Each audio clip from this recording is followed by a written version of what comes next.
Halo teman-teman, hari ini kita kembali belajar di rumah untuk menghindari penyebaran COVID-19. Kali ini kita belajar dengan menyimak sebuah tayangan matematika mantul mantap betul tentang perbandingan. Ayo sediakan alat tulis dan bersiaplah menjawab pertanyaan. Halo sahabat edukasi. Nah, apa itu perbandingan atau rasio? Perbandingan atau rasio digunakan untuk membandingkan besaran suatu benda dengan benda lainnya. Nah, besaran benda ini banyak, bisa dari ukurannya, bisa berupa panjang, kecepatan, massa, waktu, atau banyak bendanya, dan banyak hal yang tentang besaran, pokoknya besaran tentang suatu benda. Kemudian cara menyatakan rasio atau perbandingan ini itu ada 3 cara. Cara yang pertama itu adalah dengan bentuk pecahan. Semisal 2/3, pecahan 3/4, atau 5/8, dan seterusnya gitu. Lalu kedua, bisa dinyatakan dengan dua bilangan yang dipisahkan oleh titik 2. Misalnya kita lihat ada 2/3 tadi, bisa kita tulis menjadi 2/3. 2.2 kemudian 3, kemudian 5.2, kemudian 6, 5/6, dan seterusnya. Kemudian yang ketiga, bisa dinyatakan dengan dua bilangan yang dipisahkan oleh kata dari. Dipisahkan dengan kata dari. Jadi kalau 2/3 bisa disebut dengan 2/3. Atau biasa lihat di iklan-iklannya ada yang ternyata 9 dari 10 wanita menggunakan sampo ini, gitu-gitu. Nah, itu adalah kalimat-kalimat perbandingan. Nah, sekarang mari kita lihat teman-teman yang tadi yang sudah menghitung sekolahnya itu 150 orang. Berapa sih yang disurvei? Mereka mensurvei 540 siswa yang ada di sekolahnya. Mana yang lebih berapa banyak yang membaca berita dari mading dan berapa banyak yang lebih suka dari broadcast message. Dan di situ didapatlah ternyata 324 siswa memilih lebih suka membaca dari broadcast message. Kemudian 216 siswa memilih lebih suka membaca dari mading. Nah, kemudian guru pembimbingnya itu meminta untuk diberikan laporan dalam bentuk perbandingan, karena kalau bilangan-bilangan ini langsung diberikan terlalu besar gitu. Jadi maunya disederhanakan dalam bentuk perbandingan atau rasio. Nah, bagaimana caranya? Caranya adalah seperti kita mulai, diketahui 540 siswa yang disurvei, 324 broadcast message, 216 memilih mading. Maka perbandingannya adalah kita bandingkan langsung jumlah siswa yang memilih broadcast dibanding dengan jumlah mahasiswa yang mengikuti survei. Maka didapatlah 324 dibagi 540 sama dengan 3/5. Jadi rasio 3 dari 5 siswa menyatakan bahwa 3 dari setiap 5 siswa yang mengikuti survei itu memilih untuk membaca berita dari broadcast message. Kemudian perbandingan banyaknya siswa yang memilih mading terhadap jumlah siswa yang mengikuti survei. Langsung banyaknya jumlah siswa yang memilih mading per banyaknya siswa yang mengikuti survei. Kemudian dapatlah 216 per 540 sama dengan 2/5. Nah, rasio 2 dari 5 ini dibacanya adalah 2 dari setiap 5 siswa yang mengikuti survei itu memilih untuk membaca berita melalui mading. Dan untuk perbandingan banyaknya siswa yang memilih broadcast WhatsApp terhadap media mading yaitu 324 dibagi dengan 216 sama dengan 3/2. Maka perbandingannya adalah 3/2. Dan perbandingan itulah yang tadi akan dilaporkan oleh OSIS kepada guru pembinanya. Begitu sahabat edukasi. Ternyata belajar perbandingan ini memudahkan kita dalam menggambarkan sesuatu, menggambarkan suatu keadaan, menggambarkan suatu besaran.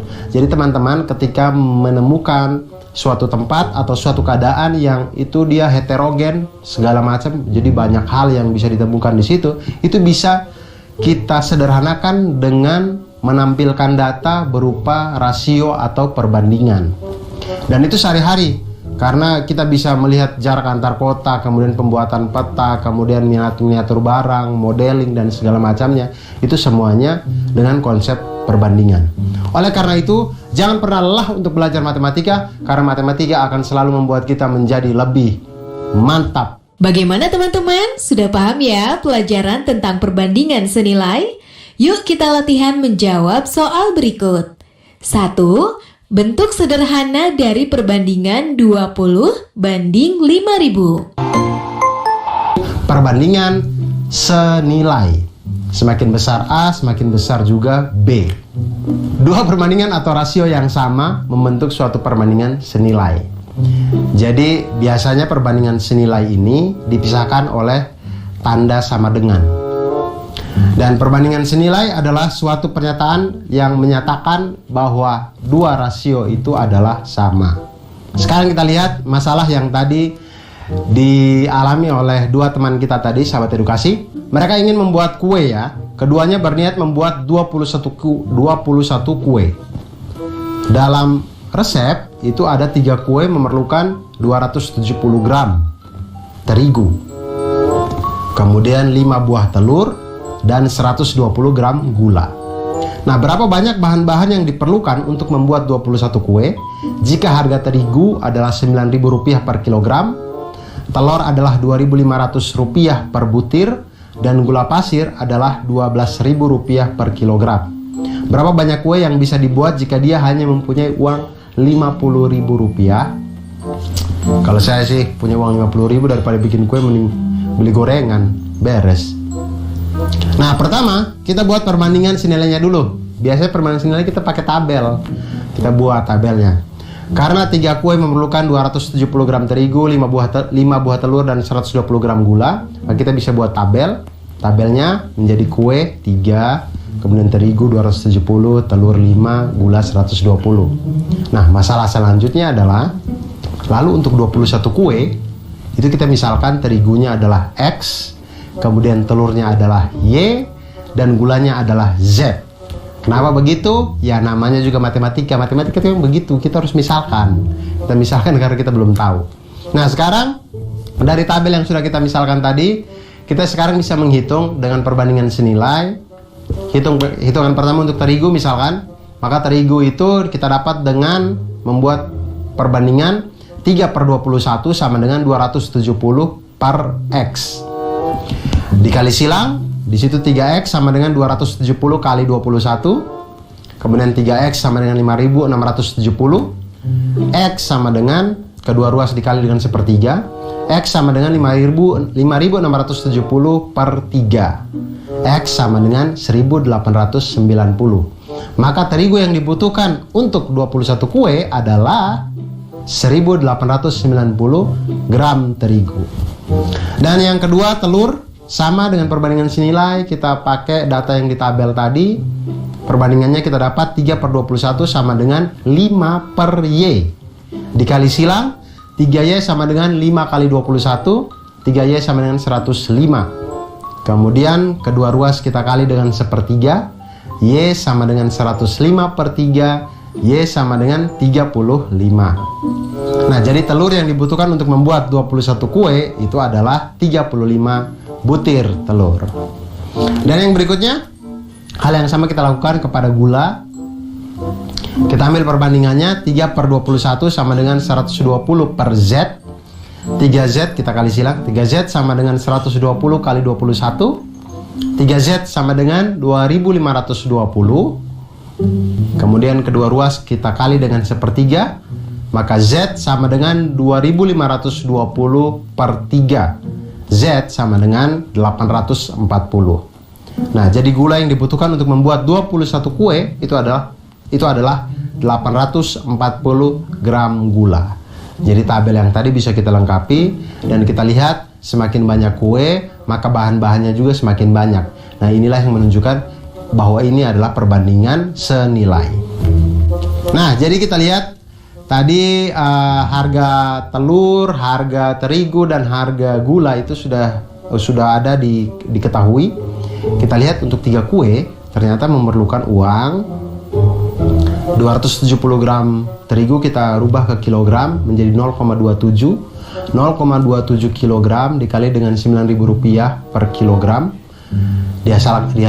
Dihasilkanlah di situ Rp2.430 per kilogram untuk 3 kue untuk bahan terigu. Kemudian telur ada 5 butir, 5 kali Rp2.500 sama dengan Rp12.500 per Rp2.500 per 5 butir telur tadi. Kemudian gula itu ada 120 gram, kita rubah ke kilogram menjadi 0,12 dikali dengan Rp12.000 sama dengan Rp1.440. Jadi jumlah uang yang dibutuhkan untuk membuat 3 kue itu adalah terigu 2.430, telur 12.500 dan gula 1.440 sama dengan 16.370 untuk 3 kue. 3 kue hampir 17.000. Lebih murah gorengan memang sebenarnya. Kemudian kita lihat perbandingannya sekarang 50.000 tadi untuk dapat berapa kue ya. Jadi 3 kue itu senilai 16.370. Maka berapakah X kue sehingga dia mendapatkan Rp50.000? Kita buat perbandingan senilai. Di situ 3 per X sama dengan 3 per X sama dengan 16.370 per 50.000. Maka dikali silang X sama dengan 50.000 kali 3 dibagi 16.370 sama dengan 9,16. Jadi dengan uang Rp50.000 itu bisa untuk mendapatkan kurang lebih 9 kue. Dengan sisa tepungnya sedikit ya, pokoknya dapatnya 9 kue. Ternyata membuat kue itu memerlukan bahan yang banyak untuk mendapatkan kue yang banyak.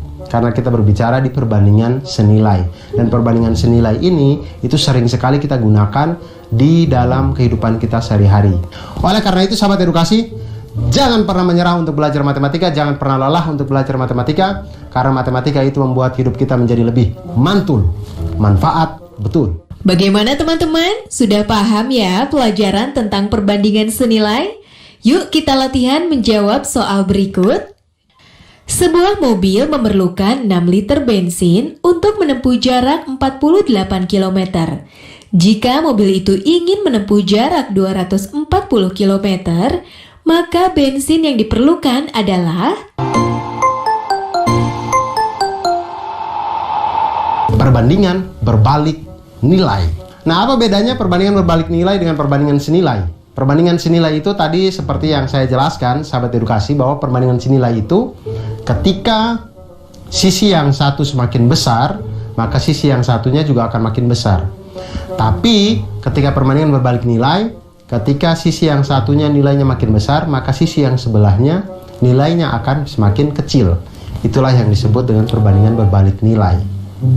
Dalam definisi matematikanya, perbandingan berbalik nilai itu dikondisikan sebagai rasio Y per X, itu yang rasio Y per X tidak selalu sama. Sedangkan hasil kalinya X dikali dengan Y adalah konstan yang selalu sama. Jadi Y berbanding terbalik terhadap X. Nah, hubungan ini dapat ditunjukkan oleh persamaan X dikali Y sama dengan K, atau Y sama dengan K dibagi X, di mana K itu adalah konstanta. Itu dia. Nah, sekarang kita lihat masalah yang dialami oleh mandor yang tadi ya.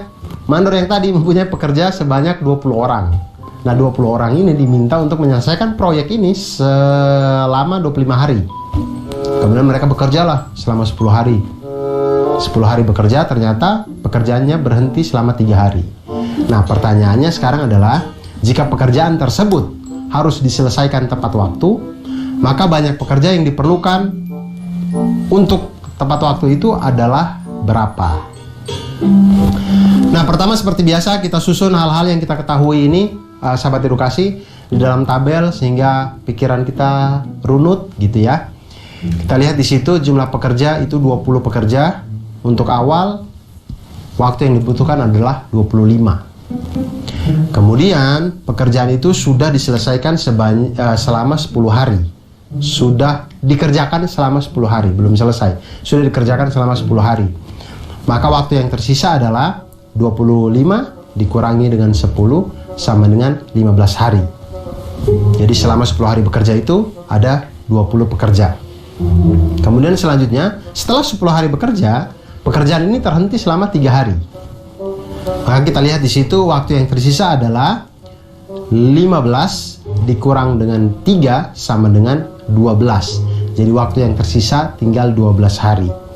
Nah, di situ kita lihat dari tabel yang kita buat ini ada 20 pekerja, waktunya 25 hari.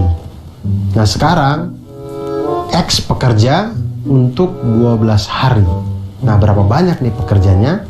Nah, seperti yang tadi di konseptualnya bisa kita lihat, kita kalikan langsung 20 dikali dengan 15 sama dengan X dikali dengan 12. Di situ didapatlah X sama dengan 20 kali 15 dibagi 12, X sama dengan 25. Jadi pekerja tambahan yang dibutuhkan adalah 25 dikurangi dengan 20 sama dengan 5 orang. Jadi mandor yang tadi dia harus ambil lagi 5 orang untuk membantu 20 orang yang awal agar pekerjaan itu selesai dalam waktu 12 hari.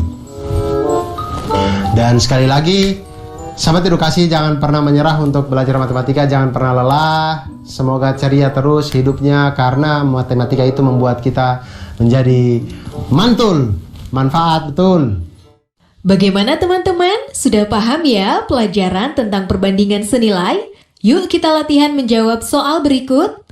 Suatu pekerjaan dapat diselesaikan selama 36 hari dengan 15 orang pekerja. Jika pekerjaan itu harus selesai dalam waktu 27 hari, berapa pekerja yang harus ditambahkan untuk menyelesaikan pekerjaan tersebut? Perbandingan skala. Nah, perbandingan skala ini itu memanfaatkan konsep perbandingan yang dari tadi kita sedang bahas.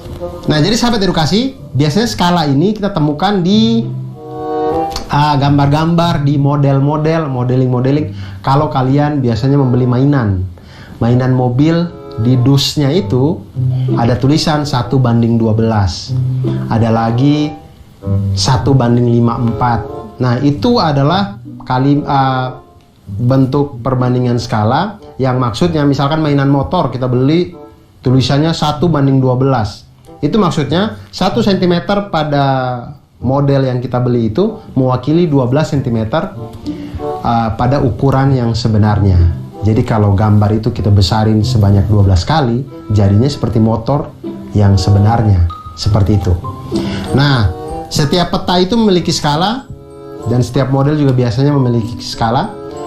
Tidak hanya peta, ada denah, ada miniatur kendaraan, maket, dan banyak lagi benda lainnya menggunakan skala.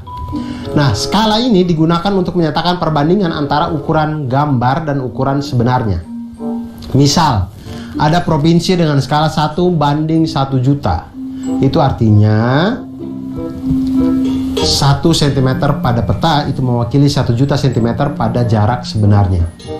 Nah, skala peta itu didapat dari skala peta sama dengan jarak pada peta dibagi jarak sebenarnya. Nah, sekarang kita lihat masalahnya yang tadi. Ketika dia menghitung Bandung 3 cm segini, dia bilang. Canggih emang anak-anak sekarang 3 cm ya. Nah, hal-hal yang kita dapat dari hitung skala cm-cm ini itu bisa kita tahu jarak sebenarnya dengan menggunakan perbandingan skala. Tadi kita lihat jalur yang mereka pilih. Petanya itu punya skala 1:2.500.000. Kemudian pada peta tersebut jarak kota A ke kota P, ya kita simbolkan saja ya tadi Bandung ke Cimahi apa Sukabumi apa tadi ya. Kota A ke kota P itu ada 3 cm. Kemudian kota P ke kota B itu sama dengan 6 cm. Kemudian kota A ke kota Q itu 3 cm. Kemudian kota Q ke kota B sama dengan 4 cm. Kemudian pertanyaannya adalah berapakah selisih jarak tempuh yang dilalui Ali dan Adi? Karena ada 2 jalur, Adi itu memilih berkendara dari kota A ke kota B melalui kota P, dan Ali memilih berkendara dari kota A ke kota B melalui kota Ki. Nah, disinilah kita hitung bersama. Untuk yang pertama, kita lihat Adi. Adi dia dari kota A ke kota kota A ke kota B melalui P. Kita lihat jarak kota A ke kota P itu 3 cm, maka 3 kali jarak sebenarnya adalah 3 kali 2.500.000 sama dengan 7.500.000 cm jarak sebenarnya, maka itu menjadi 75 km. Kemudian jarak kota P ke kota B. A ke P dulu, baru P ke B. Jarak dari P ke B itu adalah 6 cm, maka jarak sebenarnya adalah 6 kali 2.500.000 sama dengan 15 juta cm atau sama dengan 150 km pada jarak sebenarnya. Jadi jarak sebenarnya dari kota A ke kota B melalui P itu sama dengan 75 km ditambah dengan 150 km sama dengan 225 km. Nah, sekarang kita lihat teman yang satunya berangkat dari kota A ke kota B melalui kota Ki. Nah, kita lihat sekarang jarak dari kota A ke kota Ki itu adalah 3 cm pada peta. Maka jarak sebenarnya adalah 3 cm dikali dengan 2.500.000 cm sama dengan 7.500.000 cm atau sama dengan 75 km. Tampaknya sama dengan jarak dari A ke P tadi ya. Kemudian jarak kota Ki ke kota B itu adalah 4 cm pada peta. Maka jarak sebenarnya adalah 4 cm dikali dengan 2.500.000 cm sama dengan 10 juta cm atau sama dengan 100 km. Maka jarak sebenarnya dari kota A ke kota B melalui kota Ki sama dengan 75 km ditambah dengan 100 km sama dengan 175 km.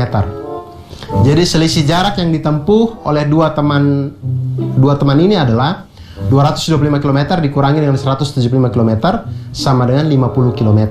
Jadi ternyata lebih dekat kalau kita melalui kota Ki. Tapi siapa yang sampai lebih duluan? Ya tergantung siapa yang punya kecepatan lebih cepat tentunya. Nah, cara lainnya bisa juga kita kerjakan dengan kita jumlahkan dulu jarak-jarak yang ada pada peta. Misalkan teman yang pertama adalah kota A ke P, kemudian baru ke B. Itu menjadi 3 tambah 6 sama dengan 9 cm. Kemudian teman yang kedua dari A ke Ki, kemudian Ki ke B, itu mendapatkan 3 ditambah dengan 4 sama dengan 7 cm. Kemudian selisih jarak keduanya menjadi 9 dikurang 7 sama dengan 2 cm. Selisih jarak mereka pada peta. Nah, kemudian selisih jaraknya ini, 2 cm nya ini, kita hitung selisih sebenarnya. Maka 2 cm dikali dengan 2.500.000 cm sama dengan 5 juta cm sama dengan 50 km. Ternyata cara yang ini lebih cepat ya. Bagaimana teman-teman? Sudah paham ya pelajaran tentang perbandingan senilai? Yuk kita latihan menjawab soal berikut. Sebuah peta memiliki skala 1 juta banding 4.500.000. Jarak kota A dan B pada peta adalah 60 cm. Jarak sebenarnya antara kota A dan B adalah... Oh iya, jangan lupa untuk tetap belajar di rumah ya, dan jaga kesehatan dengan rajin mencuci tangan serta makan makanan yang bergizi. Sampai jumpa! Nah, sahabat edukasi, itu tadi perbandingan skala pada peta, pada modeling, pada segala macam denah dan macam-macam di kehidupan kita ini. Akhir kata, jangan pernah lelah untuk belajar matematika, jangan pernah menyerah. Terus ceria, terus semangat untuk belajar matematika, karena dengan matematika membuat hidup kita menjadi lebih mantul, manfaat, betul.